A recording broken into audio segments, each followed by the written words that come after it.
Clutch മാറി, പിന്നെ gear വീഴുന്നില്ല, gear ഭയങ്കര ടൈറ്റാണെന്ന്. നേരത്തെ ജെർക്കിങ്ങേ ഉള്ളുമായിരുന്നു, ഇപ്പം ജെർക്കിങ്ങും ഉണ്ട്, ഗിയർ വീഴുന്നില്ലാത്തൊരു ഇഷ്യൂ. വാഹനത്തിൻ്റെ ക്ലച്ച് ജെർക്കിങ് ഉണ്ടായതിനു ശേഷം ക്ലച്ച് റീപ്ലേസ് ചെയ്തു, എന്നിട്ടും പിന്നെയും ഈ ജെർക്കിങ് തന്നെയാണ് ഫീൽ ചെയ്യുന്നത്. എന്തുകൊണ്ടായിരിക്കും ഇങ്ങനെ സംഭവിക്കുന്നത്? എത്ര പേർക്ക് ഞാൻ ഈ പറഞ്ഞൊരു കാര്യം ഫേസ് ചെയ്തിട്ടുണ്ട്, അല്ലെങ്കിൽ ഈ പറഞ്ഞൊരു കംപ്ലയിൻറ്റ് ഫേസ് ചെയ്തിട്ടുണ്ട്?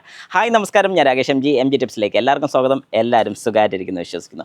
ഇന്ന് ഞാൻ പറയാൻ വന്നിരിക്കുന്ന ഒരു കാര്യം എന്ന് പറഞ്ഞാൽ, ഈ ക്ലച്ച് റിലേറ്റഡ് ആയിട്ട് നമ്മൾ ചെയ്യുന്ന വർക്കുകൾ കഴിവതും ഞാൻ പറയുന്നൊരു കാര്യം സർവീസ് സെൻറ്റേഴ്സിൽ ചെയ്യാൻ ശ്രമിക്കുക. വേറൊന്നും കൊണ്ടല്ല, അതിനൊരു കൃത്യമായിട്ടുള്ളൊരു കാര്യം ഞാൻ പറഞ്ഞുതരാം. നിങ്ങൾ ഒരു ക്ലച്ച് വാങ്ങിക്കൊണ്ട് ഒരു വർക്ക്ഷോപ്പിൽ കൊടുക്കുകയാണ് ക്ലച്ച് മാറാൻ വേണ്ടി, അതായത് നിങ്ങളുടെ വാഹനത്തിൻ്റെ ക്ലച്ച് മാറാൻ വേണ്ടി.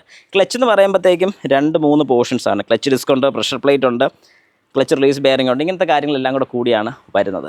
ഈ പറയുന്ന ക്ലച്ചിനൊരു കംപ്ലയിൻ്റ് ഉണ്ടെന്ന് സങ്കല്പിക്കുക. അതായത് നിങ്ങളൊരു പാർട്സ് ഔട്ട്ലെറ്റിൽ നിന്ന് പാർട്സ് മേടിക്കുന്നു, നേരെ കൊണ്ട് ഒരു വർക്ക്ഷോപ്പിൽ കൊടുത്തത് റെഡിയാക്കുന്നു. പക്ഷേ നിങ്ങൾക്ക് ഉറപ്പുണ്ടോ നിങ്ങളുടെ കയ്യിലിരിക്കുന്ന ക്ലച്ചിന് കംപ്ലയിൻ്റ് ഒന്നുമില്ല, 100% ക്ലച്ച് ഓക്കെ ആണെന്ന്? ഉണ്ടോ? ഇല്ല.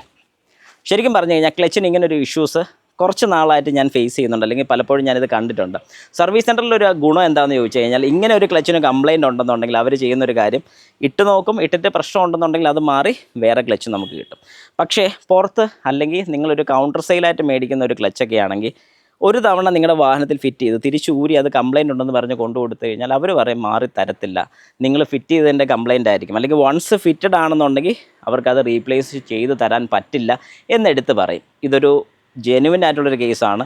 ഞാൻ പല പ്രാവശ്യം ഇങ്ങനത്തെ ഒരു കംപ്ലയിൻറ്റ് ഫേസ് ചെയ്തിട്ടുണ്ട്. എന്നെ പല കസ്റ്റമേഴ്സും വിളിച്ച് ഈ ഒരു കംപ്ലയിൻറ്റ് പറഞ്ഞിട്ടുള്ളൊരു കാര്യമാണ്. അതായത് രാകേഷ്, എനിക്ക് ഇന്ന പോലെ ഒരു പ്രശ്നം ഉണ്ടായിട്ടുണ്ട്, എൻ്റെ ക്ലച്ച് മാറി, പിന്നെ ഗിയർ വീഴുന്നില്ല, ഗിയർ ഭയങ്കര ടൈറ്റാണെന്ന്. നേരത്തെ ജെർക്കിങ്ങേ ഉള്ളുമായിരുന്നു, ഇപ്പം ജെർക്കിങ്ങും ഉണ്ട്, ഗിയർ വീഴുന്നില്ലാത്തൊരു ഇഷ്യൂ ഉണ്ട്. ഇതൊക്കെ ശരിക്കും പ്രഷർ പ്ലേറ്റിൻ്റെ കംപ്ലയിൻറ്റ് കൊണ്ട് ഈ പറഞ്ഞൊരു പ്രോബ്ലം കാണിക്കാറുണ്ട്. അതുകൊണ്ട് നിങ്ങൾ മനസ്സിലാക്കേണ്ട ഒരു കാര്യം എന്ന് പറഞ്ഞാൽ, നിങ്ങൾ വാഹനത്തിൻ്റെ ക്ലച്ച് അല്ലെങ്കിൽ ഇതുപോലത്തെ മേജറായിട്ട് എന്തെങ്കിലുമൊക്കെ റീപ്ലേസ് ചെയ്യുകയാണെങ്കിൽ ഉറപ്പായിട്ടും സർവീസ് സെൻറ്ററിൽ തന്നെ കൊണ്ടുപോയി ചെയ്യുക. കാരണം നമുക്ക് അവിടെ ഒരു അഷ്വറൻസ് ആണ് കിട്ടുന്നത്. ഒരു കംപ്ലയിൻറ്റ് വന്നു, അല്ലെങ്കിൽ ഒരു കംപ്ലയിൻറ്റ് പിന്നീട് വരികയാണെങ്കിൽ നമുക്ക് തിരിച്ചു വന്ന് ചോദിക്കാം ഇത് എന്തുകൊണ്ട് ഇങ്ങനെ.